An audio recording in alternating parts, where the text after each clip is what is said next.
इतना पाप बढ़ रहा पृथ्वी पर। लोग कह रहे हैं बताओ नवरात्रि में जल बरस रहा, बरसे ना, ये कुशल मनाओ, जल बरस रहा, आग ही बरसनी चाहिए, ऐसे कर्म है तुम्हारे।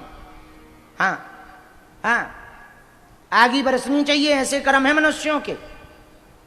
प्रकृति के साथ दोहन, गाय माता सड़कों पे घूम रही, साधु संतों की निंदा हो रही, अमीर अमीर हो रहा, गरीब गरीब हो रहा, नृशंस हत्याएं हो रही, और धन्य है भारत। अब हम बोलेंगे तो कई लोगों को फिर बुरा लगेगा। 4 दिन पहले हमने एक न्यूज पढ़ी, 100 रुपया के जुर्म में 35 साल सजा काटी एक भाई साहब ने। 100 रुपया रिश्वत के जुर्म में, चोरी के जुर्म में 35 साल सजा काटी। सुनो मजेदार बात, 35 साल बाद बाइज्जत बरी हुआ। बोले 100 इनने लिए ही नहीं थे, गया था जवानी में, बुढ़ापे में आया बिल्कुल। ये भारत की न्यायपालिका है, बताइए। और 35-35 करोड़ रुपया का घोटाला करने वाले नेता एसी में बैठे, 100 करोड़ रुपया का घोटाला करने वाले नेता एसी में बैठे, लड़कों को मार दिया, फुटपाथ पे पड़े हुए लोगों पे गाड़ी चढ़ा दी, वो आज स्टार बने बैठे। पर 100 रुपया की रिश्वत लेने के चक्कर में वो जो बेदाग बाद में बरी हुआ, वो 35 साल जेल खा के आया। ये भारत की न्यायपालिका है, ये भारत की व्यवस्था है। भैया, हमारी कथा सुनाने का उद्देश्य दान मांगना नहीं है। अस्पताल तो बन जाएगा, अन्नपूर्णा भी चलती रहेगी। हमारी प्रार्थना है, भारत को यदि सुधारना है तो तुम्हें खुद को जगना पड़ेगा। आप ही हो जो भारत को सुधार सकते हो। आगे आने वाली पीढ़ी पर भरोसा मत करो कि कोई दूसरा भारत को सुधारेगा। हमारी प्रार्थना है, आज जितने हमारी कथा सुन रहे, संस्कार पे चल रहा है, लाइव चल रहा है, अच्छा, लाइव जो सुन रहे सुनो, आज ही प्रण ले लो कि पृथ्वी पलट जाए पर हम अपने आप को बदल कर रहेंगे, अपने देश को बदल करके रहेंगे। भारत को बदलना है तो भारत को पुनः गुरुकुलम पद्धति की ओर लौटना पड़ेगा। भारत को बदलना है तो हिंदुओं को एक होना पड़ेगा। अभी एक विवाद चल रहा है, लोग ठीक नहीं कर पाएंगे, 4 का करेंगे, लेकिन अपने सिद्धांतों के साथ समझौता नहीं करेंगे। और भगवान ने चाहा तो बनेगा, जिनके भरोसे बैठे वो बनाएंगे। हनुमान जी अपने आप बनवाएंगे। इसलिए हमने प्रण लिया है, हमारे प्रण को आप लोग भी ना तोड़वाना। ये बात जरूर अलग से काट करके डालना, ये सबको भेजना चाहिए। ये वीडियो तो जितने लोग बैठे हैं रिक्की, ये सब तक पहुंचाना चाहिए ताकि सबको पता लगे। क्योंकि भगवान या गुरु की कृपा या शक्तियों की कृपा पैसे से प्राप्त नहीं होती है, प्रेम से प्राप्त होती है। पैसे से यदि गुरु की कृपा या भगवान की कृपा मिलती होती तो केवल अमीरों के भगवान होते। इसलिए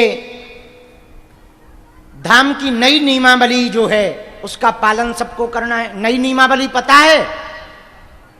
मंगलवार को पुरानी पेशी, शनिवार को प्रेतराज सरकार का दरबार, सोमवार, बुधवार और शुक्रवार को नई अर्जी का दरबार, गुरुवार को मंदिर पे हमारी ड्यूटी लगी। तो जो क्षेत्र के लोग हमसे शिकायत करते कि गुरुजी मिलते नहीं, आप गुरुवार पे आ जाओ, हम मंदिर पे तुम्हें भभूति बांटते मिलेंगे। और रविवार छुट्टी, छुट्टी नहीं है। धाम के काम, अन्नपूर्णा का काम, अस्पताल की बैठक, मीटिंग, पदयात्रा की बैठक, हिंदू राष्ट्र का काम भी करना है, वो भी जरूरी है। उसकी भी कुछ गुप्त बैठक होती हैं, क्योंकि घर वापसी तो अब हमने मंचों पे बंद कर दी, पर काम बराबर चल रहा है। हाँ, मंचों पे करते थे तो बड़ी केस की और इसकी मुसीबतें आ जाती थी, तो हमने तरीका बदल लिया। हमका सांप भी मरे, लाठी भी ना टूटे, काम बराबर चल रहे। तो हमने क्या किया, मंचों से बंद कर दी पर घर वापसी ज्यादा बढ़ा दी। हमके चले आ बेटा, हरो कोई दिक्कत नहीं। तो ये नई नियमावली का पालन आप सबको करना है। कल रात्रि काल में भले ही थके हैं, 1 घंटे का दरबार हम कल 9 बजे के बाद इसी पंडाल में यहीं पर लगाएंगे। जिनको जाना है वो दंडवत करके चले जा सकते हैं, पर जिनको दरबार में बैठना है तो वो बैठ सकते हैं। कल और परसों कौन सी तारीख है? 2 दशहरा है ना। दशहरा की राम राम और 1 घंटे का दरबार भी, लेकिन मंदिर पे ड्यूटी रहेगी ना। परसों गुरुवार है, क्या है परसों? गुरुवार है, मंदिर पे मिलेंगे। तो कल दरबार लगेगा, परसों मंदिर पे मिलेंगे। इसी के साथ 9 दिन तक हमारे कथा यजमान जी श्री अजय जी को जोरदार ताली बजा के धन्यवाद दो। इन्होंने बहुत मेहनत की कथा में। इनके कहने के बाद ही हमको दम लगी। और हम सही बताएं आचार्य जी, पहली बार हमने देवी भागवत पढ़ी है और पहली बार देवी भागवत पे बोला है, पहली बार। पर भगवान की कृपा से लाज रख गई। हमें लग रहा था इज्जत ना लुट जाए, बेइज्जती ना हो जाए, पर भगवती सबकी कृपा करती हैं। अजय जी कह रहे हैं अगले साल फिर से बुक हो गुरु जी। अब तो हमने जीतन तुम्हारे लिए एक फायदे की बात है, राज भैया एक फायदे की बात है। पूछो क्या? छतरपुर वालों के लिए, जो बड़े बड़े पंडालों में हमारी कथा नहीं करवा पाते, उनके लिए हमने उपाय निकाल दिया। धाम आ जाओ, यही अन्नपूर्णा भवन में यजमान तुम बन जाओ, कथा तुम्हारी, बैठो मंच पे, आरती करो, रिश्तेदार बुला लो। जितना तुम्हारा पंडाल में खर्चा होना है उतने में टीवी, साउंड वाले और कलाकारों को और अन्नपूर्णा भर में दे दो, जजमान बन के कथा सुन लो, झंझट खत्म। तो ज्यादा कम खर्चा, फुल चर्चा। तो अगली बार भगवती की जो इच्छा होगी, वाह, तो भगवती की जो आज्ञा होगी। अब ये तो कह रहे हैं, प्रार्थना कर रहे हैं कि इनकी भी सुन लें, हमारी भी सुन लें। 9 दिन बहुत आनंद आया, नई नई कथाएं हमको भी आनंददायी प्राप्त हुई, सुनने को भी, कहने को भी, आप लोगों को भी प्राप्त हुई। सबको बहुत साधुवाद। इतनी गर्मी में भी आप लोग नहीं उठे, इससे निश्चित होता है कि तुम लोग पक्के श्रोता हो। एक बार खुद के लिए ताली बजा लो।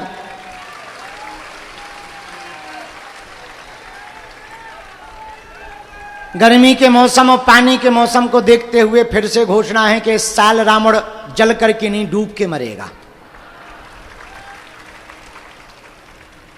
क्योंकि पक्का है बरसेंगे, माहौल ऐसा है। तो आप सबको पहले से ही विजयादशमी की शुभकामनाएं। यदि धन रोकने का उपाय चाहते हो तो हमने उस पर डाल दिया है, बोल दिया था एक दिन, विजयादशमी को एक टोटका कर सकते हो, बहुत अच्छा पावरफुल टोटका है।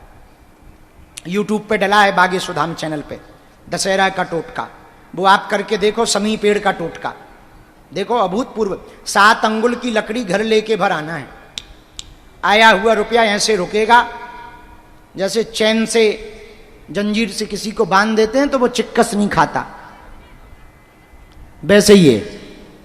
हाँ, ऐसा अचूक उपाय है। शेष चर्चा हम रायपुर में आप लोगों को सुनाएंगे। रायपुर की कथा कौन कौन घर बैठकर सुनेगा? यूट्यूब चैनल पर कितने बजे से? सायं 3 बजे से 7 बजे तक कथा है। और हम संस्कार टीवी चैनल वालों को भी संदेशा देंगे कि हमारी खबर भेजी जाए। हमारी कथा का समय 1 से 4 नहीं, 4 से 7 किया जाए। हाँ, हम पके हैं 1 से 4, ना ई तरफ ना ऊ तरफ, बीच के बीच। और हमारा दिन की शुरुआत ही 12 बजे होती है। और जो आदमी 12 बजे नित्य नियम से फ्री हो पाए, 1 बजे सीधी कथा में बैठा दो तो उन्दई आधो आगी को लगो पिटो सो बैठा। तो हमारी कथा का समय 4 से 7 किया जाए, वो बहुत अच्छा है। हर हर महादेव। अभी कोई उठेगा नहीं, बैठो। एक भजन सुनाना है, वो बाद में सुनाएंगे। पहले अजय राय जी को माइक दे दो, आप सबको धन्यवाद प्रेषित कर दो, फिर माता जी का एक भजन और फिर हम भजन सुनाएंगे। तुम 2 लाइन में धन्यवाद दे दो सबको, कम समय में।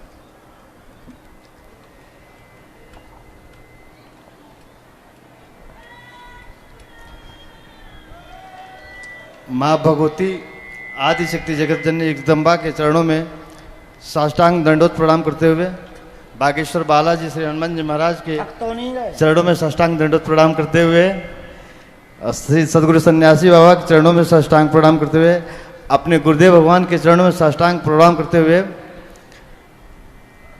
अब हम यही कहेंगे कि हमारी तो कोई पात्रता नहीं है। मैं गुरुदेव भगवान से निवेदन किया और इस दास के ऊपर कृपा करके गुरुदेव भगवान सबको भगवती की कथा सुनाया जो है बहुत अच्छा लगा। हम इससे अधिक अब बोल कुछ नहीं सकते क्योंकि अब हमारे पास शब्द ही नहीं है जो है। बस गुरुदेव भगवान के चरणों में, बागेश्वर बालाजी हनुमान जी के चरणों में, सन्यासी बाबा के चरणों में और अपनी माँ के चरणों में यही प्रार्थना है कि माँ और गुरुदेव भगवान मिल के हनुमान जी महाराज इतना हमको आशीर्वाद दें कि अगली साल फिर एक बार कथा जरूर, साल में एक बार मैं कथा माध्यम में बन जाऊं। बाकी करने कराने वाले तो बागेश्वर बालाजी हनुमान जी महाराज है, गुरुदेव भगवान है, सदगुरु सन्यासी बाबा है, माँ भगवती जगत जननी जगदम्बा मेरी है जो है। तो मेरी माँ की कृपा बरसती रहे और आपके चरणों का आशीर्वाद आज जीवन पर्यंत मिलता रहे गुरुदेव भगवान, जब तक मेरे तन में प्राण रहे। बस यही चाहत है। आप सभी लोग बैठ के कथा सुने, आप लोगों की बहुत बहुत धन्यवाद। आप लोगों को सबको प्रणाम करता हूँ। बोलिए भारत हिंदू राष्ट्र की, भारत माता की, बागेश्वर बालाजी श्री हनुमान जी महाराज की, आदि शक्ति जगत जननी मैया की, हर भगवान की जय हो। महादेव। ये विपरीत परिस्थितियों में भी कथा के यजमान बने